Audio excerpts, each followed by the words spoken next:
And here we have it, the cell. I have a great model of a eukaryotic cell, cliche features and all. And if we zoom on in to this eukaryotic cell model, we can find the powerhouses of the cell. So you'll see here, sort of in their cliche structure, looking a little bit like these bean-shaped organelles, we have the mitochondria.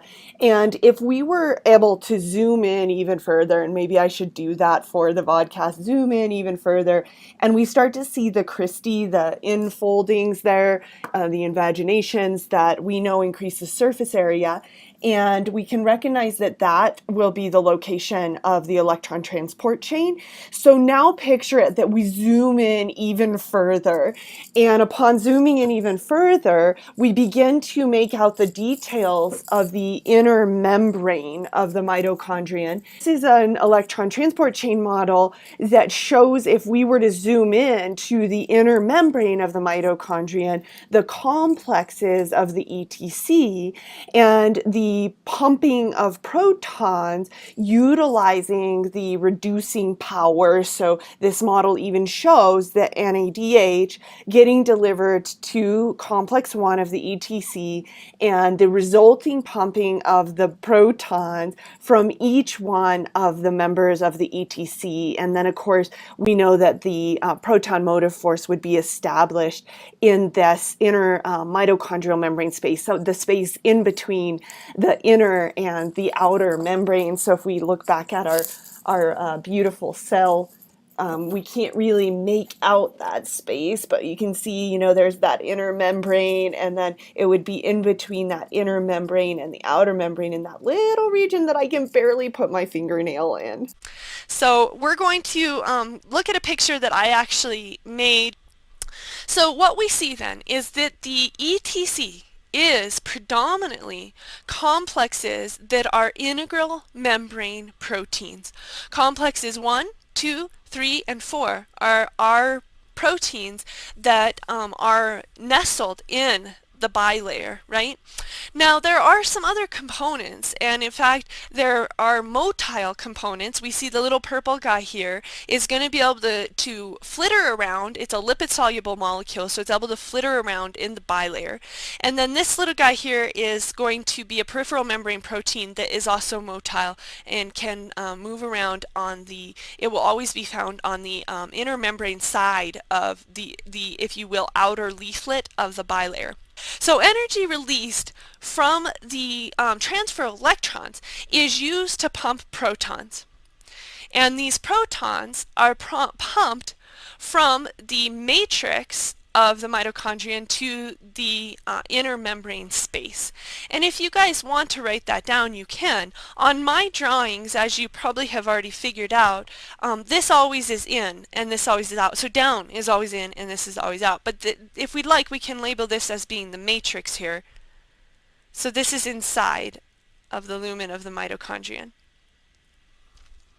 Okay, so let's look then at what's happening first at complex 1. Now complex 1 is the destination of NADH. So our pizza delivery dude that we've been talking about throughout the entirety of our lectures, its goal is to get its electrons to complex 1, deliver them there to this enzyme, get oxidized, and go back and pick up more. So complex 1 has a higher desire for NADH's electrons than NADH itself does, and that's why it gives them up. Another way to say that is complex 1 has a higher standard reduction potential than NADH does, so it gives its electrons up. So let's write this down and note that NADH is delivering at complex 1 2 electrons.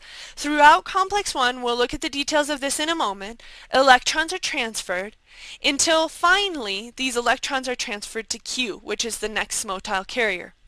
In these transfers, and this process is still, the details of this, and in fact I should mention that in general, the details of the ETC are not completely worked out. So there's still a lot of researchers doing a lot of work trying to nail down what's actually going on here and really what allows the transfer of electrons to really lead to the pumping of protons. But in any case, complex 1 uses that energy from those electrons to pump some protons. So out into the inner membrane space go 4 protons as a result of the 2 electron transfers through complex 1. Now eventually these electrons are transferred to Q, also termed ubiquinone. I'm going to jot that down.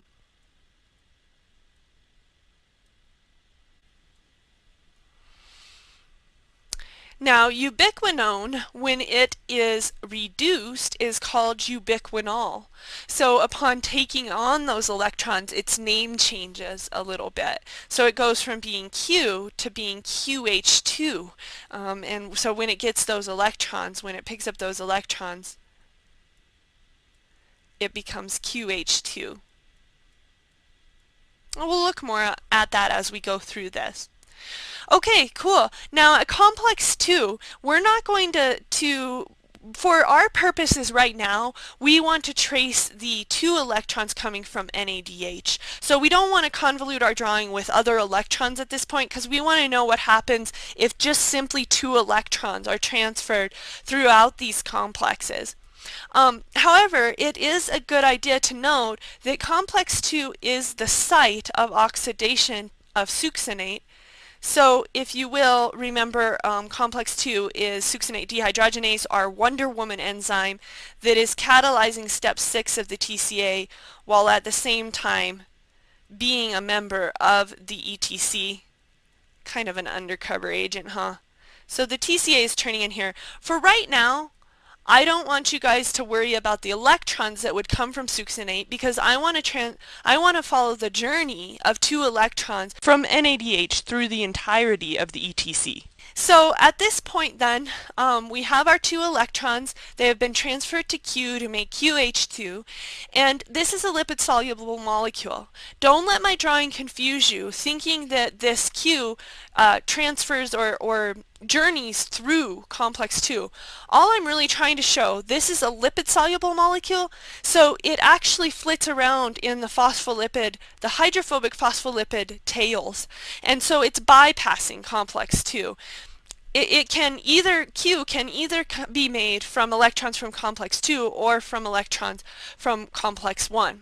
So I'm showing it's kind of flitting around in the phospholipid tails and heading over to complex 3.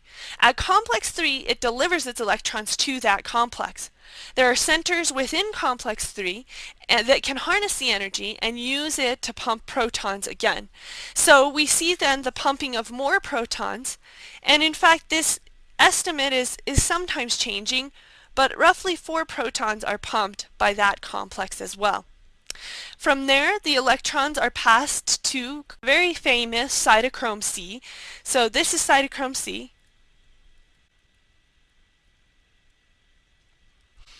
From cytochrome C, the electrons are transferred to the final complex, the final integral membrane protein. Sometimes it is called the terminal oxidoreductase. And it's in that complex that the electrons are passed for the final time and finally get to oxygen with the pumping of 2 more protons. So we've got here the reduction of oxygen to water. Now, things are really starting to come together, right? Put your hand in front of your mouth and breathe, right? Okay, the 2 products that you get there. One of them, thoroughly worn out, totally used up, fully oxidized CO2. We saw it coming off in the transition step, in the TCA cycle. We saw it being made. Now, the other thing that comes onto your hand, water, right? There we have the next thoroughly worn out, used up, reduced oxygen that you're breathing out after using that oxygen as a terminal electron acceptor. So we finally see all the products of the process that we call aerobic respiration. Okay, awesome. Okay, well, I guess not all the products, or all the products that we breathe out, maybe all the byproducts, right? Because we haven't quite gotten to ATP. Okay, yeah, so byproducts a little different than products, right? I'm sorry, I'm laughing because one of my friends told me the other day, he's younger than I am, and he said, yeah, you know, Rachel, she's a byproduct of the 80s. And I was laughing so hard, I was like, I don't even I don't even warrant product. I'm just a byproduct. So we've now seen the formation of our byproducts, right? Okay, now we need to answer a couple questions, some very important things that we need to look at here. First of all, how many protons are pumped upon the complete oxidation of one molecule of NADH? Okay, so we followed these two electrons from one molecule of NADH. We've seen the pumping of 4, 4, 2, right? Or 8, 10, right? So 10 protons. Keep that in your mind. How many protons would be pumped upon oxidation of succinate? So if we instead follow 2 electrons that entered at complex 2, we would see that they would go from complex 2 to complex 3. There would be 4, 5, 6. So only 6 protons. So what's worth more energy? Succinate to fumarate oxidation or NADH? Or another way we could say that, FADH2 or NADH? You bet, NADH is worth more. Okay, it has 2 ways we could look at that, right? One way, it enters the ETC at an earlier point. Another way we could look at that, it has a more negative standard reduction potential, so there's more distance between the standard reduction potentials of NADH and oxygen, and therefore more free energy release, right? How many electrons are required to reduce one molecule of oxygen? Okay, here we reduce a half a molecule of oxygen with 2 electrons. So it's going to take 4 electrons.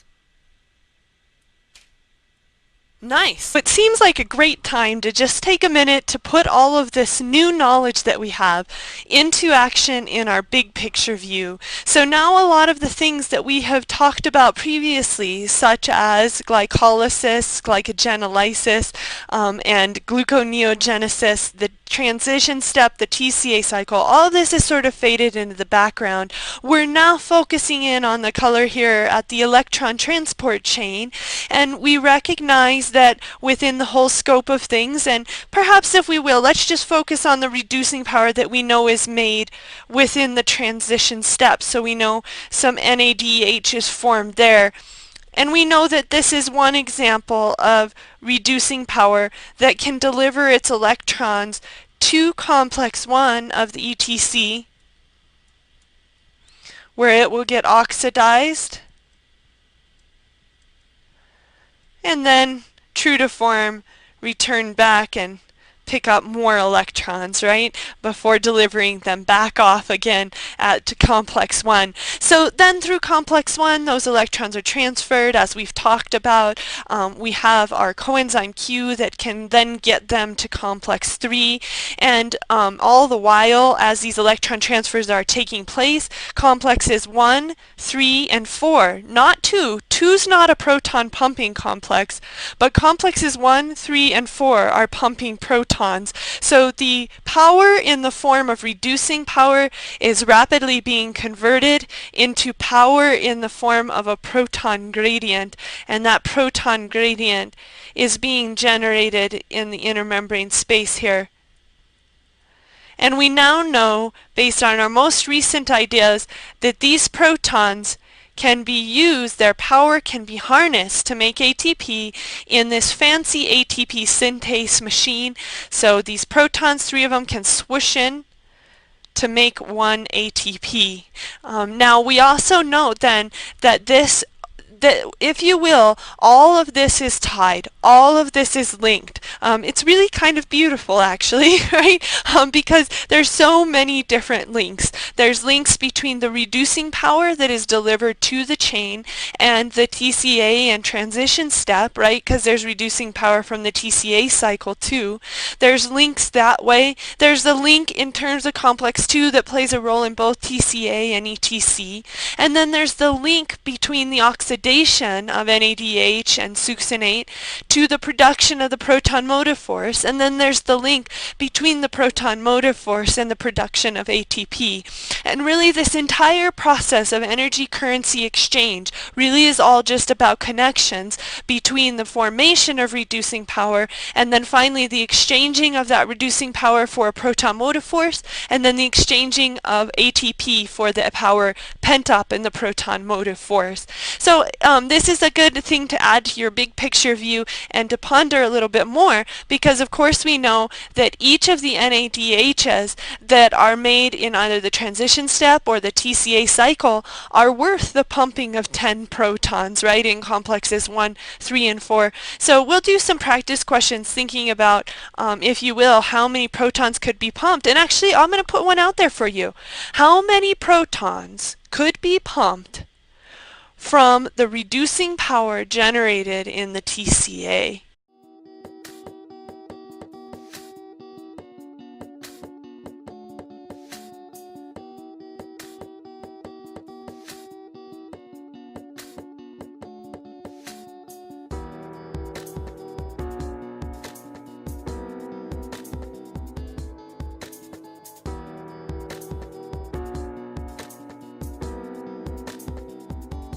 Now, I find that the easiest way to understand the energy of the proton motive force is to zoom in a little closer on our big picture view. And of course, remembering that there are protons being pumped out by complex 1. There are protons being pumped out by complex 3.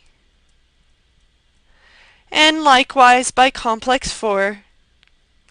And together these are causing the accumulation of a gradient, and so outside of the matrix we'll have this higher concentration of protons than inside. What would be true if we have more protons outside of the mitochondrial matrix than we do inside? Okay, I'm hoping maybe your thoughts are going to the idea that that would mean then that we would have a more positive charge outside of the cell, outside of the mitochondrial membrane than inside.